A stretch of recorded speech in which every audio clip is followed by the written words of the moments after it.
नहमदुहु व नसल्ली अला रसूलिहिल करीम। एक सवाल हमारे पास है कि ये जो हदीस बयान की जाती है अल्लाह मुकल्लम जिस्म का जिस्मी यानी तेरा खून है तेरा जिस्म मेरा जिस्म है, क्या ये हदीस दुरुस्त है? नहीं, ये हदीस मौजू है, मनगढ़ंत है। ये जो शियों की किताब है रवाफिज़ की नहजुल बलागा उसमें मौजूद है। ये जो नहजुल बलागा है ये चौथी सदी हिजरी में शियों का एक आलिम था अली बिन हुसैन, तो इसने ये लिखी थी। अल्लामा शरीफ मुर्तज़ा के नाम से मशहूर था, तो इसने ये हदीस ये लिखी है नहजुल बलागा। तो ये आले सुन्नत की किताब नहीं है नहजुल बलागा। इसके हवाले से मेरी वीडियो भी यूट्यूब पर मौजूद है, आप सुन सकते हैं। आले सुन्नत की हरगिज़ भी किताब नहीं। इसमें हज़रत सैयदना अबू बकर सिद्दीक़, हज़रत सैयदना उमर बिन ख़त्ताब फ़ारूक़ आज़म रज़ियल्लाहु तआला अन्हुमा के हवाले से बहुत ज़्यादा गुस्ताखी हैं ये नहजुल बलागा में। तो आले सुन्नत की हरगिज़ भी ये किताब नहीं है, रवाफ़िज़ शियों की किताब है। तो उसमें ये रवायत मौजूद है, लाहमु का लहमी जिस्म का जिस्मी, यानी तेरा खून है, तेरा जिस्म मेरा जिस्म है। ये मौजू झूठी मनगढ़ंत हदीस है, इसको नहीं बयान कर सकते। बाज़ हमारे जो खुतबा हैं अहले सुन्नत को भी बयान करते हैं, उनको पता ही नहीं होता।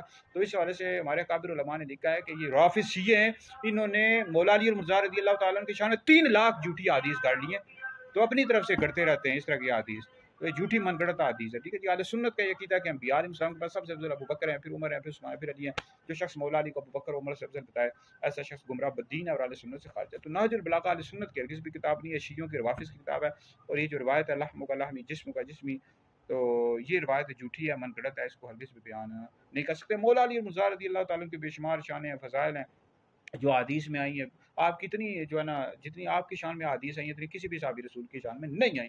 तो मुस्नद हदीस बयान किया करें। आपके पास कोई हदीस पहुंचे तो आप तहकीक कर लें, किसी आलिम दीन से पूछ लें कि हदीस दुरुस्त है या नहीं है, फिर उसको आगे बयान करें।